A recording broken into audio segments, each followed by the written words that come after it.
Sir இப்போ ஒரு பக்கம் பார்த்தீங்கன்னா லோகேஷ் கனகராஜ் கூலி படம் அந்த விஷயங்கள்லாம் பண்ணிட்டு இருக்கும்போது அமீர் கான் அந்த படத்தை அப்படியே சிலாகிச்சு பேசுறாரு. அவருக்கும் அடுத்த படங்கள் பண்ண போறதா சொல்றாங்க. கரெக்டாக கிளவராக கால்குலேட் பண்ணுறதுன்னு ஒன்று இருக்குது பார்த்தீங்களா? அந்த கால்குலேஷன் வந்து ரஜினி கிட்ட என்றைக்குமே மிஸ் ஆனதில்லை. அதனால தான் பார்த்தீங்கன்னா கிட்டத்தட்ட 50 வருட காலமாக அவர் தான் சூப்பர் ஸ்டாராக இருக்காரு. கூலி அப்படிங்கிற பேரே பார்த்தீங்களா, அது அந்த ரஜினி அப்படிங்கிற பேரில் தான் இருக்குது. எல்லாமே ரஜினி கையில் தான் இருக்குது. ரஜினி அதில் கதாநாயகனாக நடிக்கிறது தான். சூப்பர் ஸ்டாருங்கிற பட்டத்தை கூட தட்டி பறிக்கிறதுக்கான சில வேலைகள்லாம் நடுவில் நடந்துச்சு. ஆனால் தட்டி பறிக்க முடிஞ்சிச்சா முடியலைன்னா முடியலைங்கிறது தான் உண்மை.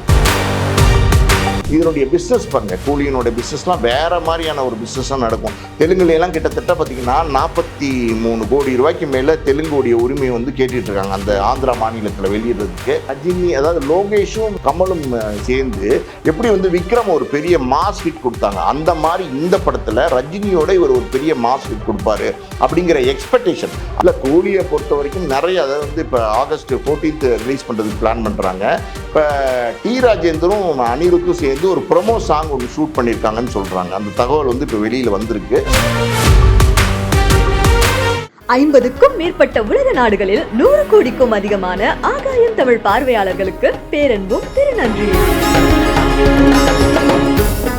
உலகெங்கும் வாழும் ஆகாயம் தமிழ் நெஞ்சங்களுக்கு கிறிஸ்டியின் அன்பு வணக்கம். நம்மோடு சினிமா விமர்சகர் மற்றும் Oscar movies producer Balaji Babu இருந்திருக்காரு. வணக்கம் சார். வணக்கம். எப்படி இருக்கீங்க சார்? நல்லா இருக்கேன் சார். இப்போ ஒரு பக்கம் பார்த்தீங்கன்னா லோகேஷ் கனகராஜ் கூலி படம் அந்த விஷயங்கள்லாம் பண்ணிட்டு இருக்கும்போது அமீர் கான் அந்த படத்தை அப்படியே சிலாகிச்சு பேசுறாரு. அவருக்கும் அடுத்த படங்கள் பண்ண போறதா சொல்றாங்க. இன்னொரு பக்கம் வந்து அட்லி வந்து அவர் ஒரு பக்கம் அல்லு அர்ஜுனை வச்சு பிரம்மாண்டத்துக்கு மேலே பிரம்மாண்டமா ஒவ்வொரு வீடியோ பார்க்கும்போது அடுத்து என்ன நடக்க போதோ அப்படின்ற மாதிரி இருக்கு. ஒரு காலகட்டத்தில் பாலிவுட்ல வந்துட்டு தமிழ் சினிமாவோட ஆதிக்கம் இருக்குமா, இங்க தமிழ்ல இருக்கக்கூடிய ஒரு படைப்பாளிகள் போய் பண்ண முடியுமான்னு கேட்கும்போது ஒரு கேள்விக்குறியா இருந்துச்சு. ஆனா இன்னைக்கு லோகேஷ் கனகராஜ் அப்படி புகழ்ந்து தள்ளுறாங்க. ஒரு தேடப்பட இயக்குனர் லிஸ்ட்ல வந்து லோகேஷ் இருக்காரு, இன்னொரு பக்கம் வந்து அட்லி இருக்காரு. இதை எப்படி சார் பார்க்குறீங்க? இல்லை, எப்போவுமே வந்து பார்த்தீங்கன்னா தமிழ் படத்தில் நல்ல டேலண்டட் டேரக்டர்ஸ் எந்த காலத்துலையுமே இருந்திருக்காங்க.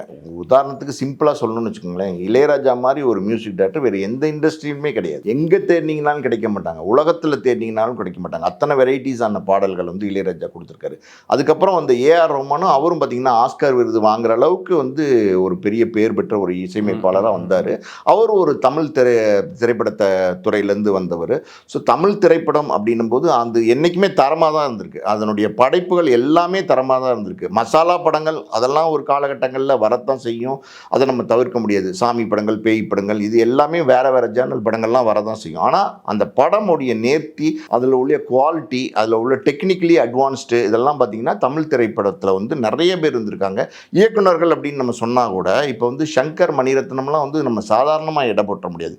இன்றைக்கி நம்ம வந்து லோகேஷ், அட்லியை பற்றி பேசுகிறோம். இன்றைக்கி ட்ரெண்டில் படம் கொடுக்குறாங்க அப்படின்னா என்ன அர்த்தம்னா, இன்றைக்கி இளைஞர்கள், அதாவது இன்றைக்கி இருக்கிற ஜென்ரேஷன் அவங்க என்ன விரும்புகிறாங்க அப்படிங்கிறது யாராலையுமே கண்டுபிடிக்க முடியல. சும்மா சிம்பிளாக சொல்லணும்னு வச்சுக்கோங்களேன், சூதுகவு மாதிரி படம், பிஸ்ஸா மாதிரி படங்கள், வேறு ஜேர்னலில் வர படங்கள்லாம் அவங்க லைக் பண்ணுறாங்க. சிம்பிளிஃபைடாக ஒரு கதை, அந்த கதைக்குள்ளே ஒரு அப்படி கரெக்டாக ஒரு க்ரியேட்டிவிட்டியாக ஒரு இன்ட்ரெஸ்டிங்காக ஆடியன்ஸ்க்கு போய் சேர்கிற மாதிரி படத்தை வந்து இன்றைக்கி இளைஞர்கள், நிறைய இயக்குநர்கள் வந்து புது இயக்குநர்கள் வந்துட்டாங்க. அதுக்காண்டி வந்து நம்ம மணிரத்னத்தையோ சங்கரையோ நம்ம எந்த விதத்துலையும் குறைச்சி மதிப்பிடவே முடியாது. அதாவது வந்து முதல்ல பார்த்தீங்கன்னா மணிரத்னம் தான் வந்து ஒரு டெக்னிக்கலி வெல் அட்வான்ஸ்டு. அதாவது வந்து சில பேர் வந்து எடுப்பாங்க, கற்றுக்கிட்டே எடுப்பாங்க. மணிரத்னம்லாம் பார்த்தீங்கன்னா நிறைய படித்து தெரிஞ்சு ஆராய்ச்சி பண்ணி இது இப்படி பண்ணலாம், இது இப்படி பண்ணலாம், இது இங்கே வந்திருக்கு, ஹாலிவுட்டில் இது வந்திருக்கு, நம்ம தமிழ் படத்தில் கொடுக்கணும் அப்படின்லாம் வந்து கொடுத்துருக்காரு. ஆரம்ப கால படங்கள்லேருந்தே நல்ல படங்கள் கொடுத்துருக்காரு. டெக்னாலஜியாக நான் சொல்கிறேன், படங்கள் நல்ல படங்கள், தரமான படங்கள், தரமான கதைகள்லாம் கொடுத்துருக்காரு. டெக்னிக்கலியும் பார்த்தீங்கன்னா வெல் அட்வான்ஸ்டு படங்கள் கொடுத்துருக்காரு. இன்னைக்கு வரைக்கும் அதை அந்த குவாலிட்டி வந்து மெயின்டைன் பண்ணி. ஏன் நம்ம தமிழ் திரைப்படத்தில் கமலஹாசன் மாதிரி ஒரு நடிகர், அந்த நடிகருக்கு இருக்கிற மெச்சூரிட்டி, அவருக்கு இருக்கிற வந்து சினிமா பற்றின அறிவுகள், அவருக்கு இருக்கிற வந்து உலக அறிவுகள், இந்த மாதிரியான ஒரு நாலேஜபிள் பர்சன். நிறைய பேர் வந்து தங்களை வந்து பலவிதமான நாலேஜ் இருக்குன்ற மாதிரி காமிச்சுப்பாங்க. ஆனால் உண்மையான நாலேஜ் அப்படின்னா அது கமலஹாசன்லாம் இருக்குது. அந்த மாதிரி நடிகர்கள் இருக்காங்க. இப்போ சங்கர் எடுத்துக்கோங்களேன், அவரும் பார்த்தீங்கன்னா வேறு விதமான கிராஃபிக்ஸ் எல்லாம் உள்ள கொண்டு வந்தார். மணிரத்னம் வேறு ஜேர்னர்னா இவர் வந்து கிராஃபிக்ஸ்லாம் உள்ள கொண்டு வந்தார். வேறு மாதிரியான ஒரு படங்களை, ஃபேண்டசி படங்களை வந்து இன்னும் கிராண்டியராக வந்து சொல்ல ஆரம்பித்தார். ஸோ இந்த மாதிரி யாரையுமே நம்ம குறைச்சி இட எடை போட முடியாது.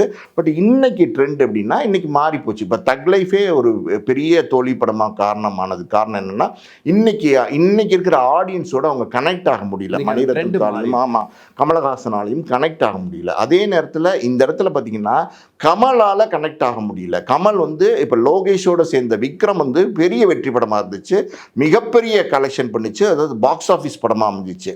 இப்போ ரஜினி எடுத்துங்களேன், கமல் ஏன் கனெக்ட் ஆக முடியல? கமல் இப்போ தான் கனெக்ட் ஆக ஆரம்பிக்கிறாரு. ஆனால் ரஜினி பார்த்தீங்கன்னா பல நேரங்கள் இதுக்கு முன்னாடியே பல விஷயங்கள் அது கரெக்டாக கிளவராக கால்குலேட் பண்ணுறதுன்னு ஒன்று இருக்குது பார்த்தீங்களா? அந்த கால்குலேஷன் வந்து ரஜினி கிட்ட என்றைக்குமே மிஸ் ஆனதில்லை. அதனால தான் பார்த்தீங்கன்னா கிட்டத்தட்ட 50 வருட காலமாக அவர் தான் சூப்பர் ஸ்டாராக இருக்கார். அவரை வந்து அசைக்கிறதுக்கு யாருமே இல்லை. 74 வயசில் இன்னைக்கும் வந்து தமிழ் சினிமாவின் ஆக சிறந்த ஒரு சூப்பர் ஸ்டார் அப்படின்னா நிறைய பேர் இருக்காங்க. அதை தாண்டின கலெக்ஷன்ஸ் எல்லாம் பண்ணுறாங்க, எல்லாம் இருக்காங்க. அந்த கரிஷ்மா ரஜினிகாந்த் சூப்பர் ஸ்டார் அப்படின்னா அந்த நேம் வந்து ரஜினிக்கு மட்டுமே பொருந்தும். 74 வயசு, அது ரொம்ப ரொம்ப ரொம்ப முக்கியம். இன்னைக்கு யாராவது வந்து இந்திய சினிமாவில் 74 வயசுல 200 கோடி சம்பளம் வாங்கி நடிக்கிறாங்களா, இல்லை வந்து அந்த அளவுக்கு அவங்களுக்கு வியாபாரம் பெருசா இருக்கா, இல்லை அந்த அளவுக்கு அவங்களுக்கு ஓப்பனிங் பெருசா இருக்கா, இல்லை அந்த அளவுக்கு அவங்க ரசிகர்கள் கொண்டாடுற அளவுக்கு ஒரு ஆர்டிஸ்ட் இருக்காங்கன்னா ரஜினியை தவிர யாருமே இல்லை. அப்படி ஒரு நடிகரா ரஜினிகாந்த் இருக்காரு. நான் ஏன் அவர் வந்து ரொம்ப கால்குலேட்டிவா இருக்காரு, ரொம்ப கிளவரா இருக்காரு, அவருடைய ப்ரொஃபஷனல் மூவ் ஒவ்வொன்றையும் பாருங்களேன், ரொம்ப வேற மாதிரி இருக்கும். ஒரு காலத்தில் பார்த்தீங்கன்னா எஸ்பி முத்துராமன், ராஜசேகர் இந்த மாதிரியான டேரக்டர்ஸ்ட்டு நடித்தார். அதுக்கப்புறம் சுரேஷ் கிருஷ்ணா, கேஎஸ் ரவிக்குமார் இந்த மாதிரியான டேரக்டர்ஸ்ட் நடித்தார். அதுக்கப்புறம் பாருங்களேன் சங்கர் மணிரத்னம் நடித்தார். இப்போ இன்னைக்கு ட்ரெண்டில் இருக்கிற பசங்களை எல்லாம் கூப்பிட ஆரம்பிச்சார். லோகேஷை கூப்பிட்றாரு, நெல்சனை கூப்பிட்றாரு, கார்த்திக் சுப்ராஜை கூப்பிட்றாரு. இன்னும் புது புது டேரக்டர்ஸ் வந்தாங்கன்னா அவங்களோட இவர் அப்டேட் ஆகிக்கிறார். அதாவது வந்து ரஜினி சார் எப்படி அப்டேட் ஆகிறாருன்னா அவங்க கிட்ட பொறுப்பை ஒப்படைச்சிட்டு அந்த பொறுப்போடி அதை வந்து எப்படி சொல்றது ஒரு இன்ஸ்பிரேஷன் அவங்களுடைய ஒளி வந்து இவர் மேலே படும்ல, ஆட்டோமேட்டிக்காகவே அதை வந்து இவர் வந்து இன்வால்வ் பண்ணிக்கிறார். அதாவது அப்சர்வ் பண்ணிக்கிறாரு. அப்சர்வ் பண்ணி இவர் தன்னுடைய வெளிப்பாடு இவருக்குன்னு ஒரு ஆர்டிஸ்ட் அதை கொடுத்து சக்ஸஸ் பண்ணுறாரு. இப்போ கமல் பார்த்தீங்கன்னா விக்ரம் பண்ணாரு. விக்ரம்க்கு அப்புறம் பார்த்தீங்கன்னா அதாவது சங்கரோட சேர்ந்து தான் இந்தியன் 2 பண்ணார். ஆனால் இந்தியன் 2 வந்து நம்ம பெரிய குறை சொல்ல முடியாது. காரணம் என்னன்னா நீண்ட இடைவெளிக்கு முன்னாடி கிட்டத்தட்ட இப்போ 6 வருஷத்துக்கு முன்னாடி ஆரம்பிச்சு நிறைய தடைகள் அந்த படத்தில். அதுக்கப்புறம் வந்து ரிலீஸ் பண்ணலாமா வேணாமா, எடுப்பாங்களா மாட்டாங்களா, இந்த மாதிரி பிரச்சனைகள் எல்லாம் தாண்டி வந்து விக்ரம் 2 இது இந்தியன் 2 வந்து வந்துச்சு. ஸோ அதுக்கப்புறம் வந்து மணிரத்னத்தோட பண்ணலாம் அப்படிங்கிறது நல்ல சாய்ஸ் தான். ஆனால் வந்து நான் சொன்ன மாதிரி இன்னைக்கு இருக்கிற டேரக்டர்ஸால் இன்னைக்கு இருக்கிற ட்ரெண்டோட கனெக்ட் ஆகும். இப்போ லோகேஷ் எல்லாம் எடுத்துக்கிட்டிங்கன்னா இப்போ முதல் படமே எடுத்துக்கோங்களேன், மாநகரம் ஒரு சின்ன நடிகர்களை வச்சு தான் எடுத்தாங்க. ஸ்ரீ அப்புறம் இன்னொரு தெலுங்கு நடிகரை வச்சு தான் எடுத்தாங்க. ஆனால் அந்த படமே பேசப்பட்ட படமாக இருந்துச்சு. அதுக்கப்புறம் கைதி பண்ணும்போது கார்த்தியோட வச்சு எடுத்து அதுவும் பெரிய லெவலில் பேசப்பட்ட படமாக இருந்துச்சு. அதுக்கப்புறம் மாஸ்டர் அது வேற மாதிரியான ஒரு விஜய்க்கே ஒரு ட்ரேட்மார்க்கான ஒரு படமாக அமைஞ்சிச்சு. அத்தனை கமர்ஷியல் எலிமெண்ட்ஸ் அதில் இருந்துச்சு, பிரமாதமாக பண்ணியிருந்தாரு. ஸோ வந்து இந்த 3 படமே வந்து அவர் அடையாளப்படுத்திடுச்சு. அதாவது வந்து இந்த தமிழ் இண்டஸ்ட்ரியில் அடுத்த ஒரு மிகப்பெரிய இயக்குனர் லிஸ்ட்டில் வந்து இவர் சேர போகிறாரு அப்படிங்கிறத. அதுக்கப்புறம் விக்ரம்லாம் கொடுத்தாரு பாருங்களேன். அதெல்லாம் வந்து இன்னைக்கு கூட விக்ரமை பார்த்தீங்கன்னா இந்த யங்கர் ஜென்ரேஷன் தான் அதை ரொம்ப லைக் பண்ணுறாங்க, ரொம்ப கொண்டாடுறாங்க, சூப்பர் அப்படிங்கிறாங்க. ஆனால் இந்த கொஞ்சம் அதாவது 40+, 45+லாம் இருக்காங்க பார்த்தீங்களா, அவங்களாம் வந்து கொஞ்சம் அதோட விமர்சனங்கள் இருந்துச்சு விக்ரமில். என்ன படம், ஏன் இது இப்படி ஓடுது அப்படிங்கிற விமர்சனங்கள் இருந்துச்சு. காரணம் என்னன்னா அவங்களால அந்த படத்தோட கனெக்ட் பண்ண முடியல. யங்ஸ்டர்ஸால நல்லாவே கனெக்ட் பண்ணிட்டாங்க. அதனால அது பெரிய வெற்றி படமா இருந்துச்சு. அதுக்கப்புறம் அந்த லியோ, அதுவும் விஜய் படம் தான், சுமாராக ஓடிச்சு, பெரிய விமர்சனங்கள் இருந்துச்சு. நல்ல படமா நல்ல படம் இல்லையா அப்படின்னா ஒரு ஆவரேஜான படம் தான். படைப்பு அப்படின்னு பார்த்தீங்கன்னா ஒரு ஆவரேஜான படைப்பு தான். ஆனால் விஜய்காண்டி பெரிய கலெக்ஷன் ஆயிடுச்சு. இது எல்லாம் எதை பற்றியும் கவலைப்படாமல் அவர் அடுத்து வந்து ரஜினியோட ட்ராவல் பண்ணார். அது எப்படி சார் இருக்க போகுது? ஏன்னா இப்போ கூலியை பற்றி தான் எல்லா இண்டஸ்ட்ரியில் எல்லாமே பேசிகிட்டு இருக்காங்க.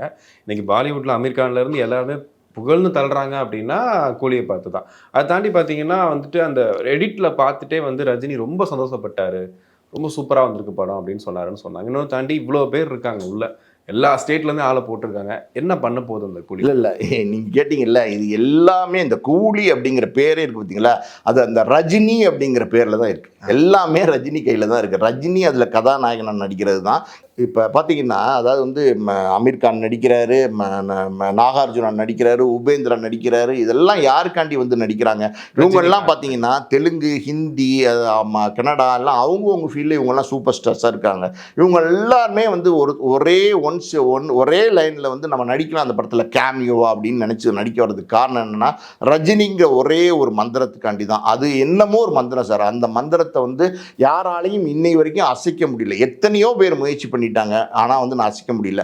அதாவது ரஜினிக்கு அதாவது வந்து சூப்பர் ஸ்டாருங்கிற பட்டத்தை கூட தட்டி பறிக்கிறதுக்கான சில வேலைகள்லாம் நடுவில் நடந்துச்சு. ஆனால் தட்டி பறிக்க முடிஞ்சிச்சா முடியலைன்னா முடியலைங்கிறது தான் உண்மை. காரணம் என்னன்னா, ரஜினி இன்னைக்கு வரைக்கும் ரஜினியாகவே இருக்கார். ரஜினியோட டெடிகேஷன், ரஜினியோட அதாவது வந்து தொழிலில் அவர் காட்டுற பக்தி, ஒரு படப்பிடிப்பு அவர் கால் ஷீட் கொடுத்துட்டாருன்னா எந்த தொந்தரவுமே பண்ண மாட்டார் சார். இது இப்போ இல்லை, ஆரம்பத்துலேருந்து கிட்டத்தட்ட 50-55 வருஷமா இதே வந்து ரஜினி ஃபாலோ பண்ணிட்டு இருக்காரு.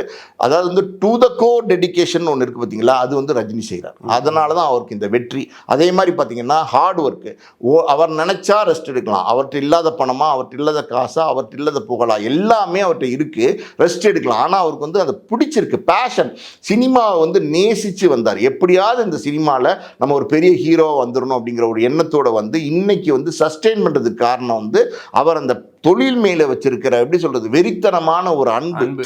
அது ஒரு ஆசை, அன்பு, எப்படி வேணால் நம்ம அதை வந்து டிஃபைன் பண்ணலாம். ஸோ இந்த ரஜினி நடிக்கிறாருங்கிற போது தான் இத்தனை விஷயம் நடக்குது. இதனுடைய பிஸ்னஸ் பாருங்கள், கூலியினுடைய பிஸ்னஸ்லாம் வேறு மாதிரியான ஒரு பிஸ்னஸாக நடக்கும். தெலுங்குலாம் கிட்டத்தட்ட பார்த்தீங்கன்னா 43 கோடி ரூபாய்க்கு மேலே தெலுங்குடைய உரிமையை வந்து கேட்டுட்டு இருக்காங்க அந்த ஆந்திரா மாநிலத்தில் வெளியிடுறதுக்கு. லோகேஷ் வந்து ரஜினியோட இணைஞ்சிருக்கார் அப்படின்னும் போது அது வேற மாதிரியான ஒரு காம்பினேஷனாக இருக்கும் அப்படின்னு எதிர்பார்க்குறாங்க. இப்போ ரஜினி அதாவது லோகேஷும் கமலும் சேர்ந்து எப்படி வந்து விக்ரம் ஒரு பெரிய மாஸ் ஹிட் கொடுத்தாங்க, அந்த மாதிரி இந்த படத்தில் ரஜினியோட இவர் ஒரு பெரிய மாஸ் ஹிட் கொடுப்பாரு அப்படிங்கிற எக்ஸ்பெக்டேஷன் அது இருக்கு. இன்னைக்கு ட்ரெண்டில் என்ன ஆடியன்ஸ் எதிர்பார்க்குறாங்களோ அதை வந்து லோகேஷ் கொடுக்குறாரு. இந்த படத்தில் வந்து பல வருஷங்களுக்கு அப்புறம் பார்த்தீங்கன்னா மிஸ்டர் பாரத்துக்கு அப்புறம் சத்யராஜ் இணைஞ்சிருக்காரு. சத்யராஜ் கிட்டத்தட்ட ரஜினிக்கு எதிர்ப்பான கதாபாத்திரமாக தான் இருக்கிறதுக்கான வாய்ப்பு இருக்கு. சுதிகாசன் இருக்கிறாங்க, பூஜா ஹெக்டே இருக்கிறாங்க. அதாவது வந்து காவாலா மாதிரி ஒரு பாட்டு வந்து பூஜா ஹெக்டே பாடியிருக்காங்கன்னு சொல்றாங்க. இதெல்லாம் இந்த படத்துக்குடைய ஆடட் ப்ரொமோஷன். அனிருத்தை பொறுத்த வரைக்கும் ரஜினி அனிருத்தின் காம்பினேஷன் ஆச்சு. ரஜினி சொன்னேன்ல, ரஜினி வந்து மாற்றங்களை வந்து மாத்திக்கிட்டே இருப்பாரு. இன்னைக்கு ட்ரெண்ட்ல இருக்க இவங்களை வந்து தன்னோட ஏத்துப்பாரு, அக்செப்ட் பண்ணிப்பாருன்னு சொன்னேன்ல. அதுக்கு இன்னொரு உதாரணம் என்ன தெரியுமா, ஒரு காலத்துல இளையராஜா தான் வேணும்னாரு, ஒரு காலத்தில் ஏஆர் ரஹ்மான் தான் வேணும்னாரு. இப்போ வந்து அனிருத்துக்கு மாறிட்டாரு. அனிருத் ட்ரெண்டில் கொடுக்கறதுனால ட்ரெண்டோட சேர்ந்துட்டாரு. அதாவது இளைஞர்களோட கை கோக்குற அந்த ஒரு மனப்பாங்கு இருக்கு பார்த்தீங்களா, அந்த மனப்பாங்கு வந்து ரஜினிக்கு ரொம்ப பெரிய. இப்போ என்ன அப்டேட் சார் கூலியை பொறுத்த வரைக்கும்? இல்லை, கூலியை பொறுத்த வரைக்கும் நிறைய, அதாவது வந்து இப்போ ஆகஸ்ட் 14 ரிலீஸ் பண்ணுறதுக்கு பிளான் பண்ணுறாங்க. இப்போ டி ராஜேந்தரும் அனிருத்தும் சேர்ந்து ஒரு ப்ரொமோ சாங் ஒன்று ஷூட் பண்ணியிருக்காங்கன்னு சொல்கிறாங்க. அந்த தகவல் வந்து இப்போ வெளியில் வந்திருக்கு. இப்போ இந்த ப்ரொமோ சாங் வந்து ஃபர்ஸ்ட் சிங்கிளாக வந்து அடுத்த வாரம் விட போகிறாங்க கூலிக்கு. அந்த ஃபர்ஸ்ட் சிங்கிள் வந்து கொடுத்தாங்கன்னா அது வேற மாதிரி இருக்கும். அதாவது வந்து டி ராஜேந்தர் நமக்கு எல்லாருமே தெரியும், அவர் வந்து வந்தார்னாலே அடிபுடியா ஒன்று பண்ணிட்டு போவார். அந்த மாதிரி ஒரு அந்த மாதிரி ஒரு காம்பினேஷன் அனிருத்தோட சேரும் போது பாருங்களேன் வேற மாதிரியான ஒரு வைப் கிரியேட் ஆகும். அப்படி ஒரு ப்ரொமோ சாங் ஃபர்ஸ்ட் சிங்கிளா வந்துச்சுன்னா அதுவே அந்த படத்துக்கு மிகப்பெரிய ரீச்சா மாறும். இப்போ சமீபத்தில் பார்த்தீங்கன்னா அமீர் கான் வந்து ஒரு பேட்டியில் சொல்லியிருக்காரு, அதாவது ரஜினிகாண்டி தான் அந்த படத்தில் நடித்தேன், முதல்ல இந்த படத்தில் கேமியோ அப்படின்னு நடிக்கும் போது எனக்கு வந்து விருப்பம் கிடையாது, நான் ஒத்துக்கல, வேணான்னு தான் சொன்னேன்.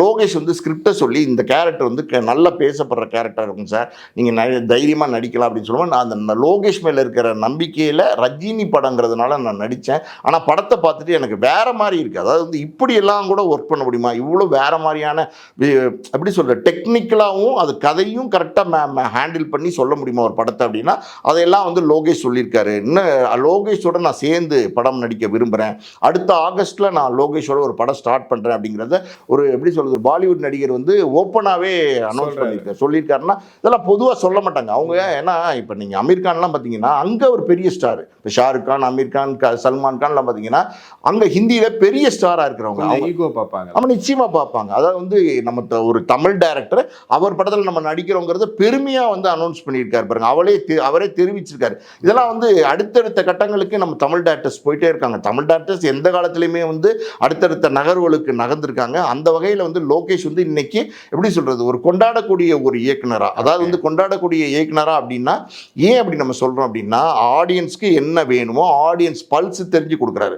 அதே மாதிரி பார்த்தீங்கன்னா விஜய், கமல் இப்படி பெரிய நடிகர்கள், அந்த நடிகர்களுக்கு அந்த ரசிகர்களுக்கு என்ன தேவையோ அதை வந்து எடுத்து கொடுக்குறாரு. இப்போ கூலிலையும் பார்த்தீங்கன்னா ஏன் இவ்வளோ பெரிய எக்ஸ்பெக்டேஷன் அப்படின்னா லோகேஷ் எப்படி வந்து அதாவது வந்து கமலுக்கு விஜய்க்கெல்லாம் கரெக்டாக ஒரு காம்பினேஷனில் படத்தை வெற்றி படமாக கொடுத்தாரோ அதே மாதிரி ரஜினியோட கொடுக்கும்போது அது வேற மாதிரி இருக்கும், வேற வேற வைப்ல இருக்கும் அப்படிங்கிறாங்க. ஏதோ ஒரு ஹார்பர் பேக்ட்ராப் படம்னு நினைக்கிறேன். கிட்டத்தட்ட பார்த்தீங்கன்னா பல வருடங்களுக்கு முன்னாடி ரஜினி தீன்னு ஒரு படம் நடிச்சிருப்பாரு. சுமனும் ரஜினியும் நடிச்சிருப்பாங்க அந்த படத்தில். அந்த படத்துல எல்லாம் ஒரு ஹார்பரில் கூலி வேலை பார்க்குறவர் தான் நடிச்சிருப்பார் ரஜினி. ஸோ இது வந்து ரொம்ப நாளுக்கு அப்புறம் இப்படி நடிக்கிறாரு. ஹார்பர் அப்படின்னீங்கனாலே உங்களுக்கு வந்து பேக்ட்ராப்பே நல்லா இருக்கும். பொதுவாக பார்த்தீங்கன்னா ஒரு வித்தியாசமாக இருக்கும். எண்ணூரில் எங்கேயோ ஷூட் பண்ணியிருக்காங்க, செட்டு போட்டு தான் ஷூட் பண்ணியிருக்காங்கன்னு சொல்கிறாங்க. இப்போ ராஜஸ்தான்லேயும் அதை மேட்ச் பண்ணியிருக்கதா சொல்கிறாங்க. ஸோ அந்த பேக்ட்ராப்பே வந்து வேற மாதிரி இருக்கும். ஸோ மொத்தத்தில் பார்த்தீங்கன்னா ஒரு கேங்ஸ்டர் கதை அப்படிங்கிற மாதிரி தான் இருக்கும். ஒரு லோகேஷை பொறுத்த வரைக்கும் இந்த ட்ரக்ஸு, இந்த மாஃபியா, இந்த கேங்ஸ்டர், இந்த மாதிரியான கதைகள்லாம் தொடர்ந்து சொல்லிட்டு வர்றாரு. அதில் சக்ஸஸ் பண்ணுறாரு. ஒரே ஒரு சஜஷன் என்னென்னா, தொடர்ந்து வந்து இந்த மாதிரி நல்ல இயக்குனர்கள், அதாவது இன்னும் நல்ல கதைகளை தேர்ந்தெடுத்து அதுக்கான விஷயங்களை வந்து ஒர்க் அவுட் பண்ணி ஆடியன்ஸுக்கு தேவையா அதுக்கான கேரக்டர் ஆர்டிஸ்ட் எல்லாம் போட்டு கொடுத்தாங்கன்னா இன்னும் நல்லா இருக்குங்கிறது ஒரு சஜஷன். இப்போ தயாரிப்புக்கு போயிருக்காரு. அப்போ வந்து பென்ஸ்னு ஒரு படம் வந்து இப்போ ஆரம்பிச்சிருக்காரு. அது எல்சியூவில் வரப்போகுதுன்னு சொல்கிறாங்க. அதாவது வந்து எல்சியூவில் வரப்போகுதுனாலே ஆடியன்ஸ்க்கு வந்து ஒரு ஏதோ ஒரு கனெக்ட். எல்சியூ லோகேஷ் சினிமாட்டிக் யூனிவர்ஸ்ன்னு சொன்னாலே அது ஆடியன்ஸ்க்கு வந்து ஒரு கனெக்ட் ஆகிடுறாங்க. அது எப்படி கனெக்ட் ஆகிறாங்கன்னா, அந்த அளவுக்கு வந்து இன்னைக்கு இருக்கிற ஆடியன்ஸ் பாருங்களேன், ஏதோ கனெக்ட் பண்ணி படங்கள் சொல்றாங்க. ஆனா மணிரத்னம் சங்கர் நீங்க ஏன் இன்னைக்கு ட்ரெண்டுக்கு வர முடியலன்னு சொல்லி இந்த கனெக்ட்லாம் அவங்களால பண்ண முடியல. இந்த கனெக்ட்லாம் இப்போ இன்னைக்கு லேட்டஸ்டா இருக்கிற டேரக்டர்ஸ் வந்து பண்றாங்க. ஸோ இந்த எல்சியூன்னு சொன்னோடனே அதுக்கு ஒரு பெரிய ஹைப் ஆயிடுச்சு. அதில் பார்த்தீங்கன்னா லாரன்ஸ், நிவின் பாலி, மாதவன் இருக்காருன்னு சொல்றாங்க. ஸோ இதெல்லாம் பார்த்தீங்கன்னா வேற ஒரு ரீச்சை கொண்டு போகும். ஆனால் ஒரே ஒரு ரிஸ்க் இருக்கு. அது என்ன அப்படின்னா, ஒரு நல்ல இயக்குனர்களா நல்ல படைப்பாளியா லோகேஷ் வந்து இன்னைக்கு திறமையா பண்ணிட்டு இருக்கார் டைரக்ஷன். இந்த நேரத்தில் வந்து சொந்த படம் எடுக்கிறதுன்னு இருக்கு பார்த்தீங்கன்னா, அது வந்து கொஞ்சம் சொந்த காசுலேயே சூனியம் வச்சுக்கிற கதை தான் உண்மையாக சொல்ல போனால். அந்த எண்ணங்கள் வந்து தோணும். நம்ம வந்து ஒரு பக்கம் டைரக்டராக பிரபலமாக இருக்கோம், சைடாக இப்போ சொந்த படம் எடுப்போம் அப்படின்னு நினைக்கிறது. இது வந்து எப்படி சங்கரே பண்ணார். சங்கர் பிரபல டைரக்டராக இருக்கும்போதே பார்த்தீங்கன்னா எஸ் பிக்சர்ஸ் தொடங்கி நடத்தினார். ஆனால் 1-2 படங்களை தவிர தொடர்ந்து பார்த்தீங்கன்னா அவரோட கிராஃபில் வந்து தோல்வி படங்கள் நஷ்டம். அதனால் அவரே அந்த கம்பெனியை மூடிட்டார். இப்போ தனுஷே எடுத்துங்களேன், வண்டர் பேட் ஃபிலிம்ஸ் வந்து நிறைய படங்கள் தயாரித்தார். அதுக்கப்புறம் பெரிய நஷ்டத்துக்கு அப்புறம் அதை மூடிட்டார். அதுக்கப்புறம் மறுபடியும் தான் இப்போ மீண்டும் தொடங்கியிருக்காரு. ஸோ இந்த சொந்த படம் எடுக்கிறதுங்கிறது எப்போவுமே ரிஸ்க்கு. அட்லியே எடுத்துங்களேன், இப்போ வந்து பெரிய பெரிய வெற்றி படங்கள், பெரிய பெரிய சம்பளம் வாங்கக்கூடிய ஒரு பெரிய பெரிய சம்பளம் வாங்கக்கூடிய ஒரு இயக்குனராக இன்னைக்கு தமிழ் சினிமாவில் இருக்கார். அவர் வேற ஒரு ஜேர்னலில் படங்கள் பண்ணிட்டு இருக்காரு. ஆனால் அவர் பாருங்க, பேபி ஜான் ஒரு ஹிந்தி படம் அவரோட அசிஸ்டண்ட்டை டைரக்ட் பண்ண சொல்லி சொந்த படம் எடுத்தார், அட்ரா ஃபிளாப்.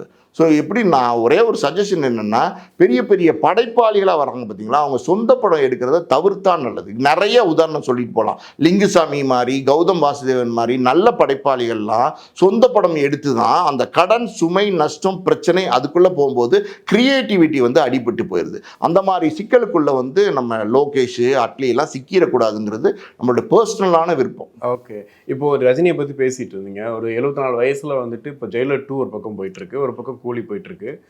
நார்மலாக அப்டேட்டாக பார்க்கும்போது நமக்கே டயர்ட் ஆகுது. என்னடா ஒரு பக்கம் டப்பிங் கொடுத்துட்டு ஒரு பக்கம் நடிச்சிட்டு இருக்காரு அப்படின்னு.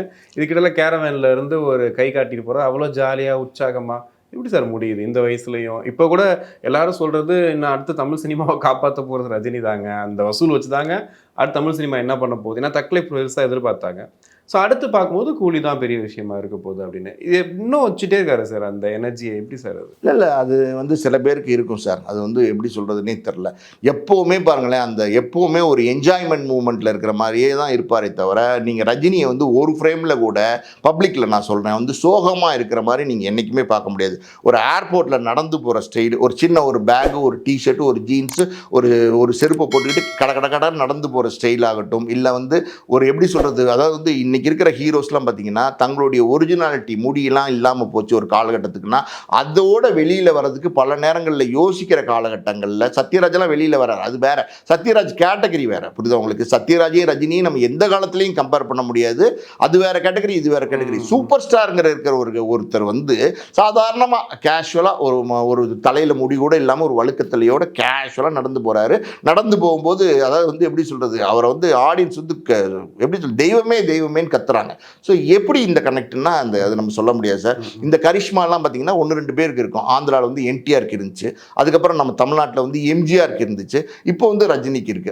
அந்த எப்படி சொல்றது, இந்த எப்படி இந்த யூத்தோட மெயின்டைன் டிராவல் பண்றது, யூத்தோடையே படங்கள் நடிக்கிறது, புது புது ஹீரோயின்ஸோட நடிக்கிறது, புது புது மியூசிக் டைரக்டர்ஸோட நடிக்கிறது, இதெல்லாம் பார்த்தீங்கன்னா ஆட்டோமேட்டிக்காக அவங்களோட வைப், நான் ஏற்கனவே பேசினப்ப அவங்களோட வைப் வந்து ஆட்டோமேட்டிக்காக வந்து ரஜினிக்கு வரும். அதை வந்து ரஜினி விரும்புகிறாரு, அதை வந்து வந்து ரஜினி ஏற்றுக்கிறாரு. அதுவும் இல்லாமல் நான் சொன்ன மாதிரி அதாவது வந்து தொழிலை ரொம்ப நேசிக்கிறார், ரொம்ப நேசிக்கிறாரு. அதாவது வந்து சில பேர் சொல்லுவாங்க, அதாவது வந்து நான் வந்து நடிச்சுக்கிட்டு இருக்கும் போதே செத்துடணும் அப்படின்னு சொல்லுவாங்க. அது காரணம் என்னென்னா அப்படி இல்லை, அது வந்து அவங்க அந்த அளவுக்கு தொழிலை நேசிக்கிறாங்க. அந்த அந்த தொழிலை அவ்வளோ டிவோஷனலாக நேசிக்கிறதுனால தான் அவங்களுக்கு அந்த உயரமும் உச்சமும் கிடைக்குது. ரஜினியை பொறுத்த வரைக்கும் பாருங்களேன், இந்த தொழிலை வந்து ஆரம்பத்துலேருந்து இன்னைக்கு வரைக்கும் அதே ஸ்ட்ராட்டஜி. அதாவது எந்த காலத்துலையும் இன்னைக்கு பல நடிகர்கள், சின்ன சின்ன நடிகர்கள்லாம் பார்த்தீங்கன்னா திமிர்த்தனம் பண்ணுறாங்க. எனக்கு இந்த கேரவன் இருந்தால் தான் வருவேங்கிறாங்க, இந்த இடத்துல ரூம் போட்டால் தான் வருவேங்கிறாங்க. இப்படியெல்லாம் கேட்குற ஒரு சூழ்நிலையில் இன்னைக்கு இளைஞர்களோட புது நடிகர்களோட அப்படி கேட்குறாங்க. ஆனால் ரஜினி கிட்ட என்ன சொன்னீங்கன்னாலும் நீங்கள் அட்ஜஸ்ட் பண்ணுவார். சார் இன்னைக்கு இந்த இடத்துல நம்ம தங்குறோம், இந்த இடத்துல இந்த ரூம் தான் இருக்குது, இதில் இந்த ஸ்பெசிலிட்டி தான் இருக்குது, ஓகேவானா ஓகேன்னுவார். இந்த கேரவன் வந்து சரியா இல்லை சார், ஏசி ஓடலை, நீங்கள் இன்னைக்கு ஒரு நாள் அட்ஜஸ்ட் பண்ணிக்க முடியுமான்னு கேட்டால் ஓகேன்னு. எதை பற்றியும் கவலைப்பட மாட்டார். அந்த மாதிரி எப்படி சொல்கிறது, நீங்கள் வந்து ஒன்றை நேசிக்கும் போது மற்ற சூழ்ந்து இருக்கிற விஷயங்கள் இருக்குது பார்த்தீங்களா, உங்களுக்கு அதாவது வந்து உணவு, கேரவனு, லக்ஸுரி, ரூமு, ஃப்ளைட்டு, இதெல்லாமே உங்களுக்கு யோசனையே வராது. உங்களுக்கு வந்து அந்த தொழில் மேலே மட்டும்தான் யோசனை வரும். அந்த மாதிரி ஒரு கேரக்டராக, அந்த மாதிரி ஒரு நடிகராக இருக்கிறதுனால தான். அதுவும் இல்லாமல் இன்னொரு விஷயமும் ரஜினியை பற்றி சொல்கிறேன், ஒரு எளிமையான மனிதராக தான் ரஜினி இன்னைக்கு வரைக்கும் இருக்கார். ரஜினியை பாருங்களேன், ஒரு எளிய தோற்றம் தான் இருக்கும். அவர் என்னைக்குமே பார்த்தீங்கன்னா அதாவது வந்து தேவை என்றால் படத்துக்கு கோட் சூட் போடுறது, அந்த மாதிரியான காட்சி அமைப்புக்கு நடிக்கிறாரே தவிர பொது இடங்களில் வரும்போது பாருங்களேன் ரொம்ப சிம்பிளிவா, சில நேரங்களில் வேட்டி சட்டையில் வராரு, இல்லை ஒயிட் ஷர்ட்டு, ஒயிட் ஜிப்பா, ஒயிட் இது வராரு. இந்த மாதிரி கேஷுவலாக, ரொம்ப கேஷுவலாக. ரஜினியை பார்த்து யாராவது வந்து எப்பா என்ன ஆடம்பரம் வரான்ப்பா, என்ன மாதிரியான வாட்ச் கட்டியிருக்கான்ப்பா, என்ன திமிருத்தனம்ப்பா அப்படின்ற மாதிரி என்னைக்காவது யாராவது கமெண்ட் அடிச்சிருக்கும். அந்த மாதிரி ஒரு மனிதன் எளிமையாக இருக்காரு 74 வயசுல அப்படின்னா அது அந்த கிரெடிட்டுக்கான பலனை தான் ரஜினிகாந்த் இன்னைக்கும் அனுபவிச்சிட்டு இருக்காரு. கண்டிப்பாக சார், நிறைய விஷயங்கள் பேசணும், பொறுத்து வந்து பார்ப்போம். நேரத்துக்கு நன்றி. நன்றி.